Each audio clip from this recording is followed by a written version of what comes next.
Saatnya jam pertama dimulai. It's time to begin the first lesson. Selamat pagi, Assalamualaikum warahmatullahi wabarakatuh. Para siswa sekalian, sebelum kita memulai pembelajaran pada pagi hari ini, marilah kita berdoa. Menurut agama dan kepercayaan kita masing-masing, berdoa mulai. Cukup, terima kasih. Kelas 11 AKL 1 ini ada 32 siswa. Ini baru 30 yang masuk. Yang 2 kemana mas? Mas ketua kelas, Mas Git. Oh ya, ada 2 yang izin ya mas. Siapa? Oh, Mbak Sagita dan Mbak Safira. Mbak Safira kemana mas? Oh ya, mengikuti lomba kompetisi bisnis plan ya. Ya, semoga juara dan bisa membawa nama baik SMK Bright. Oke, siap. Kemudian yang kedua siapa? Mbak Sagita ya. Oke. Oh ya, mengikuti kompetisi Liga Dangdut ya. Semoga menjadi penyanyi yang top di kemudian hari seperti Mbak Happy Asmara itu ya. Baik, para siswa sekalian, pada minggu yang lalu kita telah belajar terkait dengan akuntansi pemerintahan. Adakah yang masih ingat apa itu akuntansi pemerintahan? Silakan tunjuk jari. Oke, Mas Ali Ahmadi, gimana Mas? Akuntansi pemerintahan itu apa? Oke, betul sekali, top. Akuntansi pemerintahan itu adalah sebuah penerapan akuntansi di instansi pemerintah. Seperti itu. Nah, sebagai kelanjutan dari materi minggu lalu, hari ini kita akan belajar berfokus pada akuntansi keuangan pemerintah daerah. Nah, pada pembelajaran ini, setelah mengikuti pembelajaran, diharapkan kalian mampu memahami dan mengidentifikasi pembukuan tunggal dan berpasangan pada akuntansi keuangan daerah. Oke, sebelumnya adakah yang tahu terkait dengan akuntansi keuangan daerah? Oh iya, silahkan Mbak Angela. Akuntansi keuangan daerah itu apa? Ya, betul, top. Akuntansi keuangan daerah itu adalah penerapan akuntansi dalam lingkup pemerintah daerah. Secara lebih jelas bisa diperhatikan di tampilan slide ini bahwa akuntansi keuangan daerah adalah proses pengidentifikasian, pencatatan, pengukuran, pengklasifikasian, dan pengikhtisaran transaksi dan aktivitas ekonomi serta menyajikan laporan keuangan dari entitas Pemda yang dijadikan sebagai informasi untuk mengambil keputusan ekonomi oleh pihak-pihak eksternal dari Pemda. Jadi, output dari akuntansi keuangan daerah itu adalah sebuah laporan keuangan yang disajikan oleh entitas Pemda untuk pihak-pihak eksternal. Siapa saja pihak-pihak eksternal itu?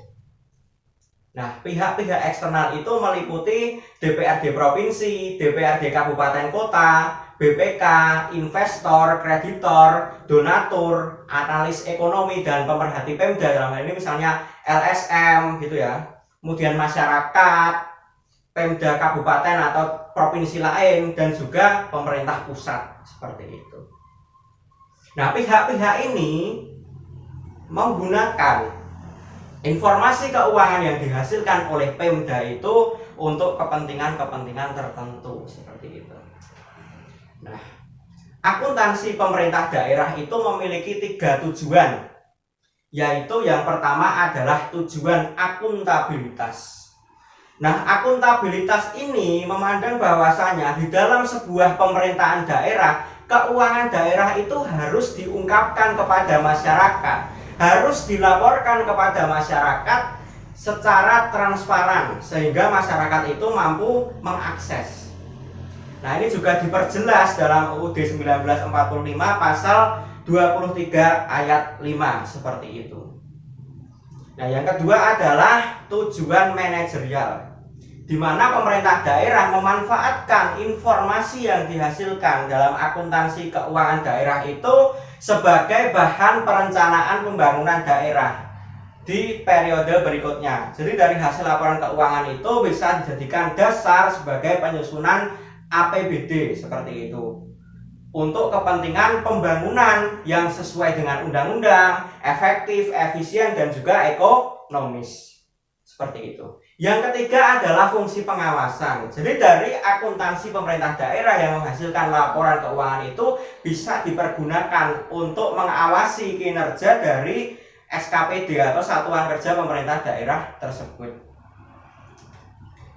Berikutnya adalah karakteristik dari akuntansi pemerintah daerah. Yang pertama adalah berbeda dengan akuntansi bisnis. Ini jelas ya.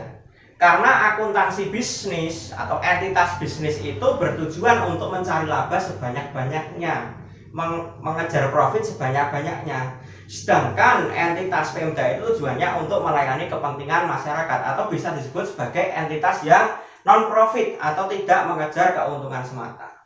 Yang kedua ada tidak adanya laporan laba rugi. Di dalam akuntansi pemerintah daerah kita tidak kenal yang namanya laporan laba rugi. Ya, kalian cari di laporan keuangan Pemda, katakanlah Kabupaten Bantul, tidak mungkin lah kalian menemukan laporan laba rugi. Adanya adalah laporan realisasi anggaran, di mana pendapatan dan belanja di sebuah SKPD atau Satuan Kerja Pemerintah Daerah itu dilaporkan di situ. Kemudian yang ketiga adalah anggaran merupakan plafon. Nah, anggaran merupakan plafon ini memandang bahwasanya anggaran itu dijadikan sebagai pijakan dalam melaksanakan pembangunan. Jadi pengeluaran dari suatu SKPD itu harus berdasarkan anggaran yang telah ditetapkan sebelumnya, seperti itu. Yang keempat adalah menggunakan basis akrual. Nah, basis akrual ini adalah mencatat aset, liabilitas maupun ekuitas itu dan mengakuinya itu pada saat tanggal terjadinya transaksi atau pada saat suatu kondisi lingkungan menyebabkan perubahan pada keuangan di SKPD itu.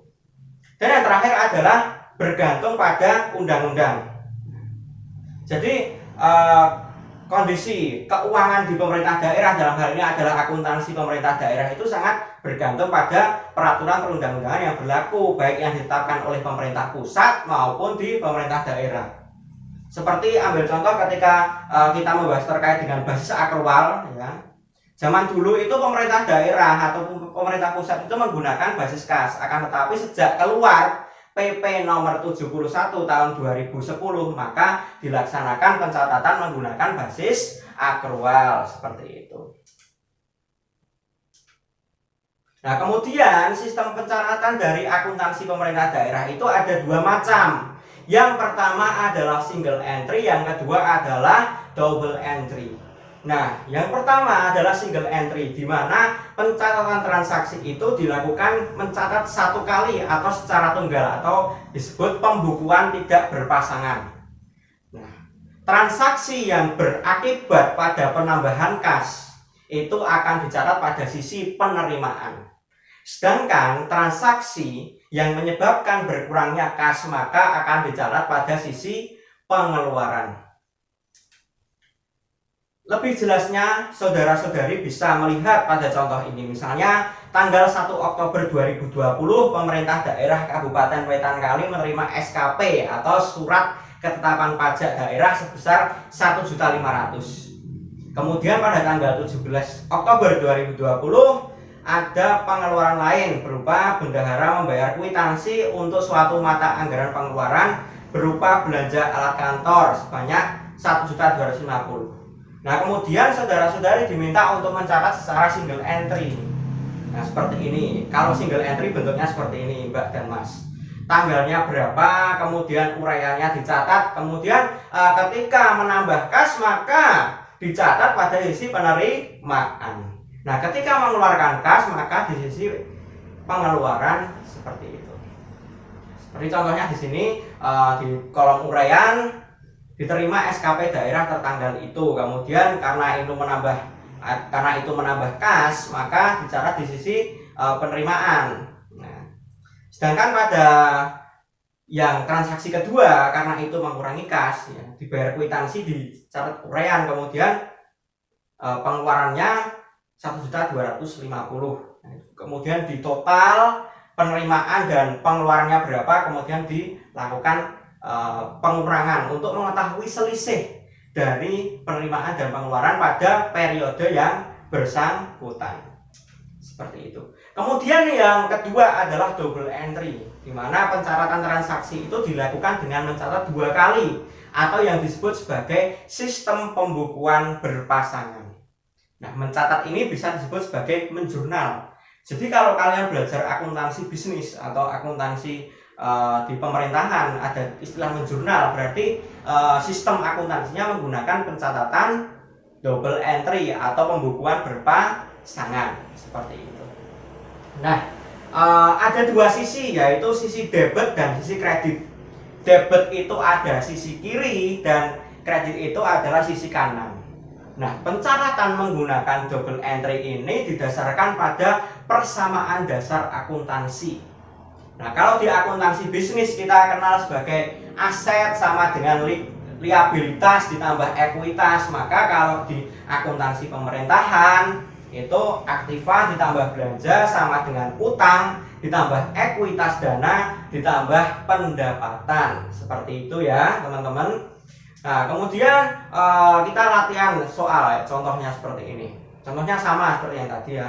Tanggal 1 Oktober 2020 pemerintah daerah menerima SKP 1.500.000 dan pada tanggal 17 Oktober melakukan pengeluaran untuk belanja alat kantor 1.250.000. Kemudian mencatatnya secara double entry seperti saudara ketika belajar akuntansi bisnis. Nah, itu di jurnal seperti itulah, ada debit, ada kredit. Karena dalam contoh ini ketika menerima surat ketetapan pajak SKP itu di debitnya adalah kas dan ekuitas dana di kredit masing-masing 1.500.000. Kemudian untuk belanja peralatan kantor ya, itu belanja peralatan kantor di debit dan kasnya di kredit masing-masing 1.250.000. Oke, materi tadi sudah cukup jelas ya sepertinya terkait dengan akuntansi keuangan pemerintah daerah.